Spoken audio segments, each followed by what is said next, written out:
Imagine waking up and your phone won't stop buzzing. You grab it, half asleep, confused, and then you see it, her name, everywhere, trending, breaking news, thousands of comments. People tagging each other, asking the same question over and over again. Is she okay? Paris Jackson was in the hospital. And nobody, not her fans, not the media, not even the people closest to her, knew the full story yet. The news hit like a cold wave, because this wasn't just any celebrity, this was Paris Jackson. The girl the world had been watching her whole life. The girl who grew up behind a veil inside a fortress, protected from everything, and somehow still ended up broken by it all. People were scared.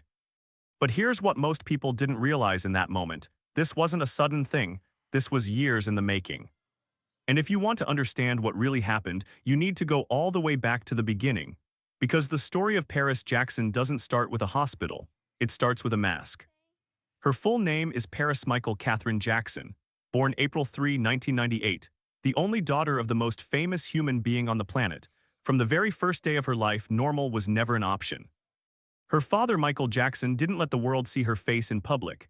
She wore masks when she went out, veils, disguises. Michael was obsessed with keeping his children away from the cameras, away from the hunger of the public eye. He had grown up famous, and he knew the damage it could do. He didn't want that for his kids, so he built a wall, but walls don't just keep things out. They keep things in too. Inside that wall, Paris had everything a child could want. Neverland Ranch. Private tutors, animals and toys, and a father who, by every account from people who knew him, genuinely loved his children more than anything in the world. But she didn't have friends, not real ones. She didn't have school hallways or birthday parties with kids her own age. She didn't have the simple, ordinary experiences that most of us take for granted. And the more Michael tried to protect her, the more she craved the very world he was protecting her from. She just wanted to be a normal kid. She never got the chance. Because on June 25, 2009, everything she knew disappeared in a single afternoon. Michael Jackson died. Paris was 11 years old. 11. In one moment, her father, her protector, her world, her entire sense of safety was gone. And the wall he had built around her. The cameras and the reporters and the public eye he had kept away her whole life. It came crashing in all at once. The whole world was watching now. And there was no one left to stand between her and it. At the public memorial, this tiny 11-year-old girl walked up to a microphone in front of millions of people and said the words that stopped the world cold. Ever since I was born, Daddy has been the best father I could ever imagine. She couldn't finish. She broke down right there, and everyone watching broke with her. But what happened after that memorial? What happened in the years that followed? That's the part nobody talks about enough.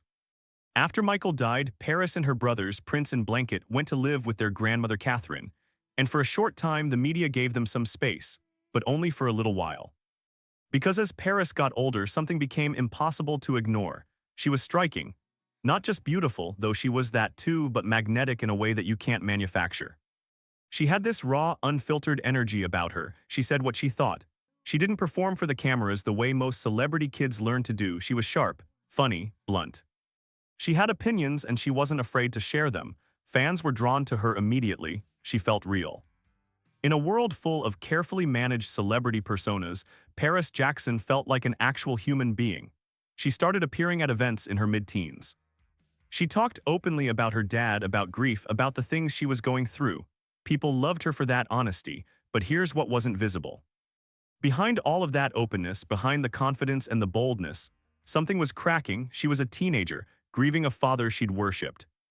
Growing up overnight in public, under a spotlight she never asked for. Carrying the weight of a name, Jackson, that meant everything to everyone else, and felt like a heavy coat she couldn't take off. Most people her age were worrying about homework and first crushes. Paris was navigating the entire world's grief on top of her own. And then, at 15 years old, the crack became a break. The call came in at 1:27 in the morning, a possible overdose. Cuts on her wrists, an ambulance outside the family's Calabasas home. Her mother, Debbie Rowe, confirmed it to the press shortly after. Paris had attempted suicide, 15 years old. The shock that hit the public was enormous. But for anyone paying close attention, anyone who understood what this girl had been carrying since she was 11, it wasn't entirely surprising. It was heartbreaking, and it was a signal that the world had missed something important. This wasn't a cry for attention. A source close to the family told the press at the time, this was far more serious than that. Paris survived, she got help, and for a while she stepped back from the public eye. But the survival was just the beginning, because what came next, that's where the real story gets complicated. Give it a few years. Paris came back and she came back differently. By the time she hit her late teens and early 20s, she had rebuilt herself into something visible and undeniable. Modeling for major fashion magazines, acting in films, releasing music. She wasn't hiding behind her father's name anymore, she was building her own. She became an advocate for animals, for mental health, for body acceptance. She posted unfiltered content. She pushed back on critics publicly and unapologetically. She showed up at Fashion Week looking otherworldly and then went home and posted no makeup selfies. People admired her deeply. She seemed from the outside like someone who had been through the fire and walked out the other side. But that's the thing about survival. It doesn't always look like healing. Because while the world was watching Paris bloom, something else was happening underneath. She was struggling with addiction, and she's never hidden that, not once. She's talked about it herself in her own words without anyone forcing her to. Alcohol, heroin, she named them, no euphemisms, no PR-softened language. Just the truth stated plainly, the way someone talks about it when they've truly made peace with being honest. For years, she managed it. And then, in late 2025, she posted something on TikTok that genuinely stunned people. She pointed a flashlight up her nose and calmly explained that she has a perforated septum. A hole in the cartilage inside her nose. A permanent, physical consequence of years of drug use. She said, and I want you to picture exactly how she said this, completely calm, almost casual, that is from what you think it's from. Then she looked directly into the camera. Don't do drugs, kids. No tears, no shame spiral, no dramatic music cue needed, just brutal, unflinching honesty about the price her body had paid. Fans were shaken. Not because of the physical detail, but because of the way she delivered it.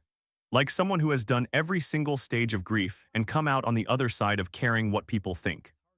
But then she said something that hit even harder. She said she couldn't get surgery to fix it, because fixing a hole that serious requires prescription medication during recovery. Pain pills. And Paris Jackson was not, under any circumstances, willing to risk her sobriety. 6 years clean. She chose to keep the hole in her nose over risking the 6 years she'd fought for. Let that land for a second. Most people would get the surgery. Most people would say, it's just medication, it's prescribed. It's fine, but Paris understood something about herself that most people never have to learn the hard way, that there is no just this once, when you've been where she's been. She chose her sobriety over her own physical comfort. That level of discipline, that level of self-awareness, it doesn't come easy. It comes from hitting the bottom hard enough that you never want to go back, and people started to understand. This wasn't just a celebrity with an interesting past. This was someone fighting every single day for her own life. Then January 2026 arrived. Paris posted a message on Instagram, a long one, alongside photos from the past year.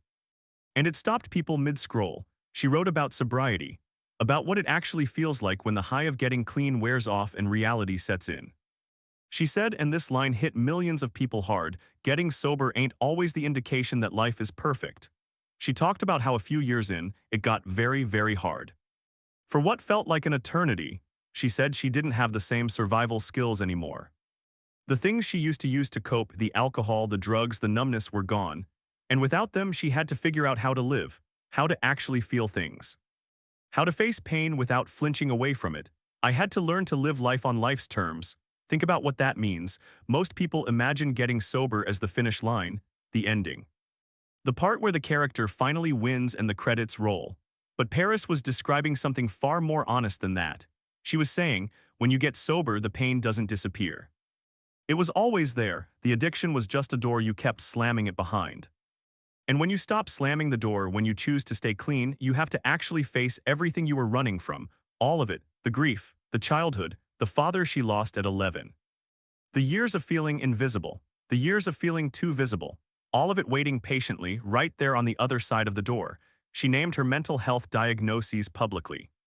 She talked about therapy, about the days that felt impossible, about the mornings that felt like climbing out of quicksand. And she was doing all of this raw, exhausting emotional work, while simultaneously fighting a legal battle. In November 2025, Paris filed a lawsuit against the executors of her father's estate. She accused them of making irregular bonus payments and unexplained financial moves that she believed were wrong. She wasn't staying quiet about her inheritance. She wasn't letting it go, she was fighting, for her father's legacy, for her own, for what she believed was right. And she was doing it publicly in court documents, in press statements, while managing her health and her sobriety and her grief and her career. 27 years old. 27. And she had already survived more than most people face across an entire lifetime. But something was still coming, and nobody saw it. Here's the thing about Paris Jackson that most people get wrong. They look at everything she's been through and they feel sorry for her. They feel pity. But that's not the right emotion, because Paris Jackson didn't become who she is despite the pain. She became who she is because of it, every scar, every night she didn't think she was going to make it, every morning she got up anyway, every honest post, every lawsuit filed. Every time she chose sobriety over the easy option. Every time she stood at a podium or a camera and told the truth when lying would have been so much simpler. That's not a victim. That's someone building something out of wreckage, and then came the news that sent fans spiraling. Paris was hospitalized. The details spread fast, the way they always do now, in fragments, through social media, through breaking news alerts, through people tagging each other in panic. The full picture took time to form. But what happened in the hours after the news broke was something worth paying attention to. The response from her fans was unlike anything you typically see when a celebrity has a health scare. It wasn't just shock, it wasn't just get well soon posts, it was fear, deep personal fear. The kind of fear people feel when someone they genuinely care about is in danger. Fans who had followed her for years were writing things like, "She fought so hard to get here, please, please be okay," because these weren't just fans. They were people who had watched her grow up in real time, who had watched the girl from behind the mask become a woman standing fully in the open, who had read her posts at 2 a.m. about crying and sobriety and grief and felt like somehow they understood her. Not the celebrity version, not the magazine cover version, the real one. The one who showed up on TikTok with a flashlight and a painful truth. The one who wrote about life being hard even when you're doing everything right. The one who stood at a microphone at 11 years old and couldn't finish her sentence. That Paris. And when updates finally came through, when it became clear she was receiving care, that people were with her, that she was going to be okay, the collective exhale from her community was almost audible. But the question that lingered, the one that should sit uncomfortably with all of us, is this. Why does it take a hospital to make people pay attention? Paris Jackson had not been quiet. She had been the opposite of quiet. She had been posting, talking, writing, and publicly documenting her pain for years. She said the hard stuff out loud. She named her struggles. She reached out through every platform available to her and said, in 100 different ways, "I am not okay. I am fighting. I am surviving, but it is hard." And sometimes the world listened. And sometimes the world scrolled past, until the night the ambulance showed up. That's the uncomfortable part. That's the part that makes you look inward, not just at Paris, but at every person in your own life who might be doing the same thing, quietly screaming in a language you haven't learned to hear yet. Paris Jackson is not an anomaly. She's just one of the very few people with a platform big enough to make the silence impossible. So where does she stand today? She's 27 years old, 6 years sober. She attended Paris Fashion Week in early 2026, showing up in sculptural gowns and being exactly herself, unbothered and present. She's been at events, photographed with family, looking like someone who has made a hard peace with her life. In May 2026, she won a significant legal victory. A judge ruled that $625,000 had to be returned to her father's estate, money she had challenged, fought for, and refused to walk away from. It was a win that mattered. Not just financially, but as a statement. She doesn't go quiet when something is wrong. She's still making music, still modeling. Still posting the kind of content that makes you feel like you're watching a real person live their real life, not a carefully constructed image designed to sell you something. And she's still talking about the hard stuff. In a world where most celebrities spend millions of dollars managing their public image into something polished and comfortable, Paris keeps choosing the other thing. The honest thing, the raw thing. And maybe that's what makes her story so hard to look away from. Not the drama, not the headlines, not even the health scare. It's this: she keeps choosing life, out loud in real time. With all the mess and pain and imperfection that comes with it, there's something she said after being honored at a sobriety event in late 2025. She said, "I didn't just get my life back. I got a better one after everything, after losing her father at 11, after the hospital at 15, after the addiction. After the legal battles and the mental health diagnoses, and the years of figuring out how to live without a crutch. After the perforated septum and the tick-tocks and the grief that never really goes away, it just changes shape over time. After all of it, she found something better. That's not a fairy tale. That's not a clean, comfortable ending tied up with a bow. It's just true. And it's the kind of true that hits harder than any dramatic storyline because it's earned. Every single word of it is earned. There's a reason millions of people feel something when they hear the name Paris Jackson. It's not because she's Michael Jackson's daughter. It's because she is living proof, breathing, talking, posting, fighting proof, that you can break completely and still come back. That the worst night of your life doesn't have to be the last chapter, that you can fall apart in front of the entire world and still find a way to stand up again. She stood up. Over and over and over again, and she's still standing. So I want to leave you with one question. How many people do you know right now in your own life who are carrying that kind of weight? How many people are posting through the pain, showing up when everything inside them is falling apart, choosing to survive one more day without anyone really asking how they're doing? Drop a comment below. Tell me what part of Paris's story hit you the hardest, and if you've been through something dark yourself, if you've had your own version of the 1:27 a.m. call or the years of quiet falling apart or the morning where something finally shifted, I want to hear from you. Because this is exactly what stories like hers are for. To remind us that nobody is too far gone. Nobody, not her, not you, not anyone watching this right now.